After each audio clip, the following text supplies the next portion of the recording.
আমরা এখানে যে দলবদ্ধ একত্রবদ্ধ হয়েছি এটা শেরপুরের অটো মালিক সমিতি থেকে আমরা বিনোদনের জন্য একদিনের পিকনিকে চলে এসেছি। আমরা এই যমুনার ঘাটে কালীঘাটে চলে আসছি। এখান থেকে আমরা নৌকা নেব, নৌকা নিয়ে নৌকা যোগে নদীর মাঝখানে মাঝপথে যাব। সেখানে আমরা সুন্দরভাবে আনন্দ ফুর্তি করার পরে তারপরে আমরা আপনাদের দোয়ায় বাড়ির দিকে ফিরবো ইনশাল্লাহ। আপনারা দোয়া করবেন, আপনাদের জন্য দাওয়াত থাকলো এবং প্রত্যেক বছর যেন আমরা এইভাবে পিকনিক করতে পারি। সবার মনের ভিতরে যেন কোনো ধরনের কূটনীতি, কোনো খারাপ প্রতিকূল পরিবেশ যেন না সৃষ্টি হয়। আপনারা এই জন্য দোয়া করবেন। ধন্যবাদ সবাইকে।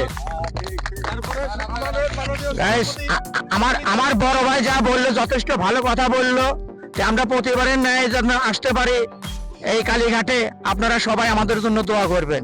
আমার ছোট ভাই ফারুক প্রতি বছরের ন্যায় আনন্দ ফুর্তি দিয়ে থাকে। তাই আল্লাহর রহম প্রতি বছরের ন্যায় আল্লাহর রহম। জীবনটা যখন প্রতিদিন একইভাবে চলতে থাকে তখন মনটা হঠাৎ করে একটু খোলা আকাশ খোঁজে। সেই খোঁজ থেকেই একদিন আমরা সবাই মিলে বেরিয়ে পড়েছিলাম নদীর পাড়ে প্রকৃতির কাছে। এই যাত্রা কোনো বড় পরিকল্পনা ছিল না, ছিল শুধু একসাথে থাকার ইচ্ছা আর কিছু ভালো সময় কাটানোর আশা। নদীর কাছে পৌঁছাতেই মনটা যেন হালকা হয়ে গেল। দূরে বয়ে চলা পানি, হালকা বাতাস আর নীরবতার মাঝে প্রকৃতির শব্দ, সবকিছু মিলিয়ে এক অন্যরকম অনুভূতি। এই নদী বহুদিন ধরে বয়ে চলছে। আমাদের মতো কত মানুষ এসেছে আবার চলে গেছে, কিন্তু নদী থেকে গেছে নিজের মতো করেই। প্রকৃতির সবচেয়ে সুন্দর দৃশ্যটা দেখা গেল বাচ্চাদের মাঝে। কোনো মোবাইল স্ক্রিন নেই, কোনো ফোন নেই, শুধু খোলা মাঠ আর নদীর পার। ওদের দৌড়ঝাঁপ, হাসি আর চিৎকারে চারপাশটা ভরে উঠেছিল। মনে হচ্ছিল শৈশবটা বোধহয় এমনিই হওয়ার কথা। এই মুহূর্তগুলো শুধু ওদের জন্য নয়, আমাদের সবার জন্যই ছিল এক ধরনের ফিরে পাওয়া।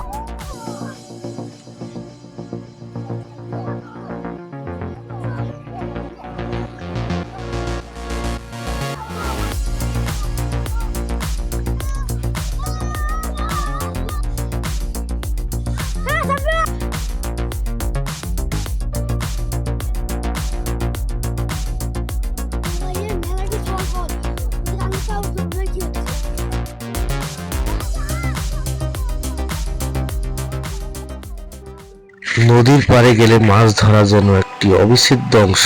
কেউ খুব মনোযোগ দিয়ে চেষ্টা করছে, কেউ আর পাশেই বসে গল্প করছে। মাছ ধরা হোক বা না হোক, সেই অপেক্ষায় সময়টাই ছিল সবচেয়ে উপভোগ্য। নদীর দিকে তাকিয়ে বসে থাকা, নিজের ভিতরের কথাগুলো শোনা।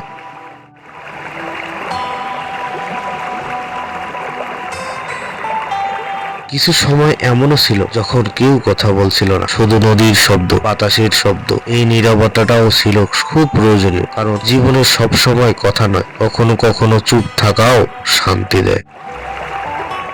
এরপর ধীরে ধীরে শুরু হলো রান্নার আয়োজন। কে কি করবে, কে কি আনবে, সবকিছু মিলেই যেন একটা ছোট সংসার। খোলা আকাশ, খোলা জায়গায় রান্না করার আনন্দটাই আলাদা। চার দেয়ালের বাইরে প্রকৃতির মাঝেই খাবার তৈরি।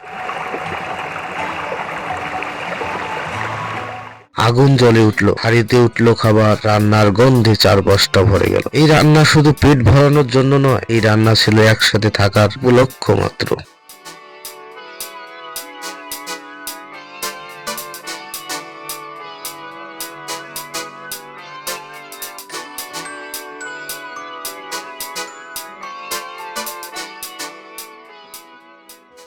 সবাই একসাথে বসে খাওয়ার মুহূর্তটা ছিল সবচেয়ে অপেক্ষার। কেউ হাসছে, কেউ গল্প করছে। খাবার হয়তো শুধু সাধারণ ছিল, কিন্তু এই পরিবেশে তার স্বাদ ছিল অসাধারণ।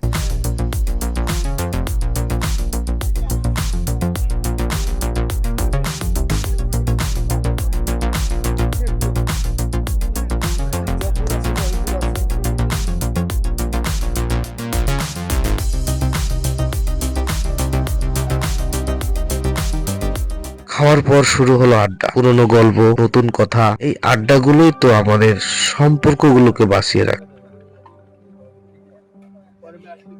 দিনটা ধীরে ধীরে শেষের দিকে চলে এলো। সূর্যটা নেমে যাচ্ছে নদীর ওপারে। আমরা জানতাম আজকের দিনটা এখানেই শেষ, কিন্তু এর স্মৃতি আমাদের সাথে থাকবে অনেক দিন ধরে। এই পিকনিক আমাদের অনেক কিছু মনে করিয়ে দিল। সুখ মানে বড় কিছু না, সুখ মানে একসাথে থাকা। নদীর পাড়ে কাটানো এই দিনটা হয়তো জীবনের সব থেকে বড় ঘটনা নয়, কিন্তু নিশ্চিতভাবে সবচেয়ে সুন্দর স্মৃতিগুলোর মধ্যে একটি। এই ছিল আমাদের নদীর পাড়ে কাটানো একদিন, স্মৃতির পাতায় লেখা একটি শান্ত, সুন্দর আর ভালোবাসায় ভরা গল্প।